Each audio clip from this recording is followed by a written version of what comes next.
Hello YouTube family, Radhe Radhe. मैं एक कहारवा गीत लेकर आई हूँ। पसंद हो तो लाइक कमेंट सब्सक्राइब जरूर करना। हमें भी सपोर्ट करना मेरे यूट्यूब भाई बहनों। राम जी से पूछे जनकपुर के नारी, बता द बाबुआ लोगवा देती काहे गारी, बता द बाबुआ लोगवा देती काहे गारी, बता द बाबुआ।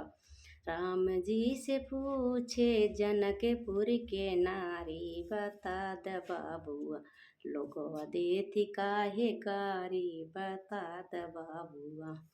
राजा दशरथ जी कैले होशियारी, राजा दशरथ जी कैले होशियारी, कैले होशियारी हो कैले होशियारी। एक मरद पे एक मरद पे तीन तीन को नारी, बता द बाबुआ लोगवा देती काहे गारी, बता द बाबुआ लोगवा देती काहे गारी, बता द बाबुआ।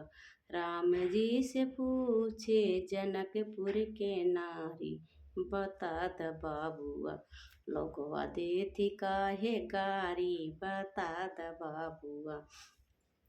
ए बूढ़वा बाबा के पगल पगल डाढ़ी, ए बूढ़ा बाबा के पगल पगल डाढ़ी, पगल पगल डाढ़ी हो पगल पगल डाढ़ी।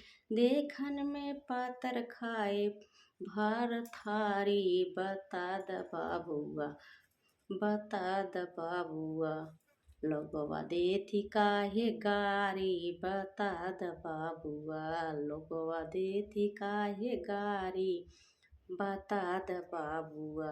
राम जी से पूछे जनकपुर के नारी, बता द बाबुआ लोगवा देती काहे गारी, बता द बाबुआ लोगवा देती काहे गारी, बता द बाबुआ।